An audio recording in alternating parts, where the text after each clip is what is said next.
And I am the very first presenter of our group's video presentation of our very own created instructional material. So, as a part of my discussion in this presentation, I am tasked to discuss the process of making our instructional material as a group.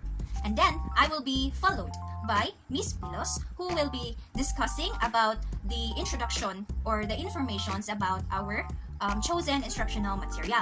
And then after her will be Miss Paye, who will also discuss the guidelines that we were able to follow and meet in creating conventional instructional materials. And lastly, Miss Perocho will be the one who will discuss the materials we had used for this instructional material presentation and creation. So, without further ado, let us now move on and tackle the very first part to be discussed for this group's video presentation, which is again all about the group's process of making our instructional material. So, the very first step we did as a group is the brainstorming and choosing. So, if you may ask, what is all about this first step of brainstorming and choosing? So in the very first step, we brainstormed and discussed in our group chat in Messenger what kind of instructional material should we develop and what subjects should we choose to be covered for our instructional material. So we did this brainstorming and choosing discussion in our group chat in Messenger through chatting and as well as video calling. So yeah, that's the very first step we did, brainstorming and choosing what kind of instructional material should we develop and as well as what subject or topic should we cover. So the next step is the planning. So before the planning, this is what we agreed on after the brainstorming and choosing. So the topic that we will be covering is all about the 8 disciplines of social science. And what kind of material did we agree on? It is Zig-Zag board because we think it suits best to our chosen topic to be covered. Okay, so that is our kind of learning or instructional material and the topic chosen. So the second step is the planning.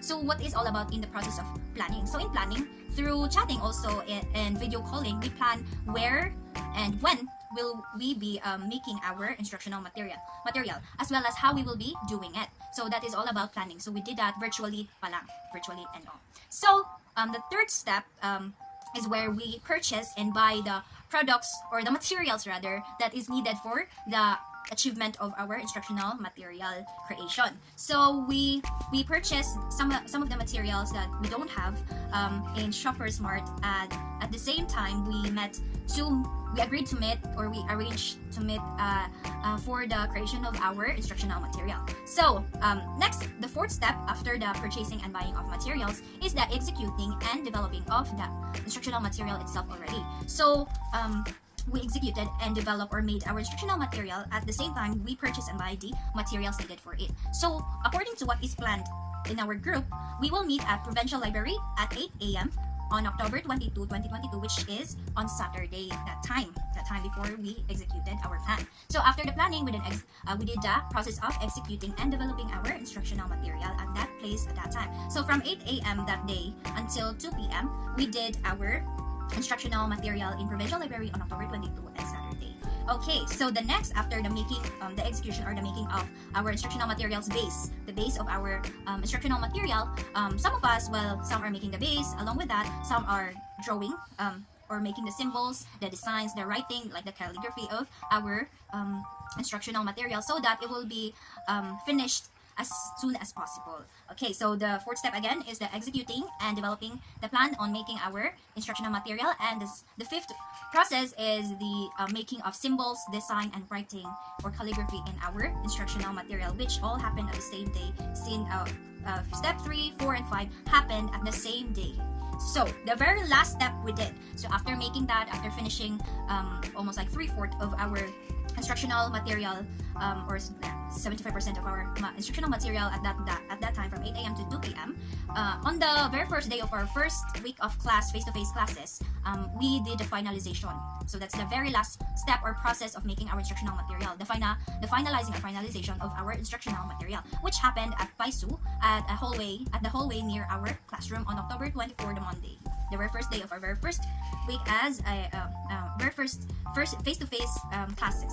Okay, so and finalizing, we just finalized putting it all together and finishing touches and checking what is needed to be improved or to be checked that is missing. Did we miss any point, or did we not consider something? So yeah, so that's all the process of making our instructional material. Again, I will be reviewing the process of making our instructional material. First is the brainstorming and choosing what kind of instructional material should we develop, and also the choosing of subject to be covered.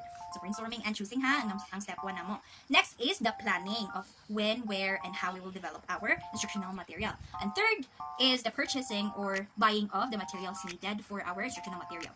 Fourth is the execution or the executing the plan of our instructional material, of developing our instructional material rather. And the fifth is the making or creating of the symbols, designs, and writing of our instructional material.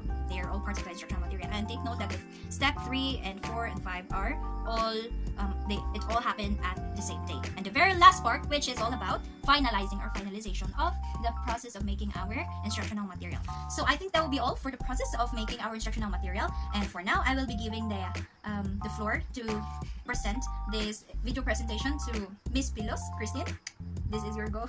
This is your part now. With that procedure being said, we decided to make a zigzag board for our instructional material. So, what is zigzag board?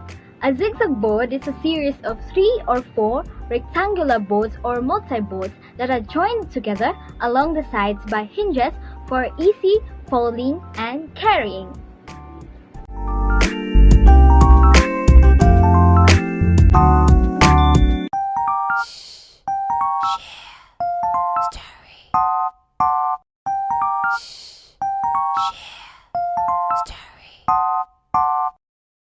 And next, the guidelines of our instructional material will be explained by Miss Christine Joy Pai.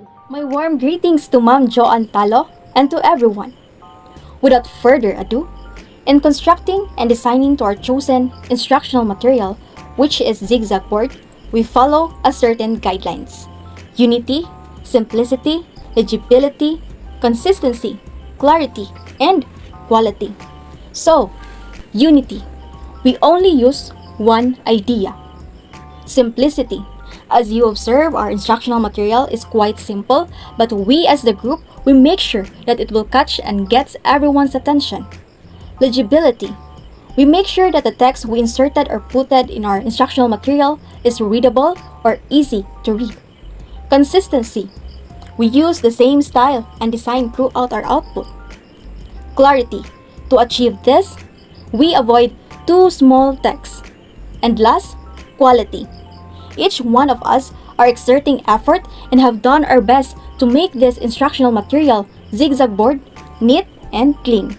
In terms of the explanation or the description of each discipline, we use this style.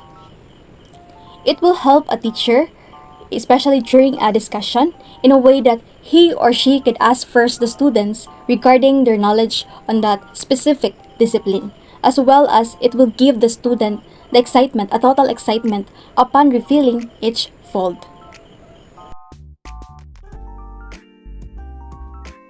Good day everyone. So for the materials, we utilized construction paper, 2 folders that are colored pink and violet, scissors, glue, beads and stickers, and a pencil and a marker. I will rate our instructional material Zig-Zag board 10/10.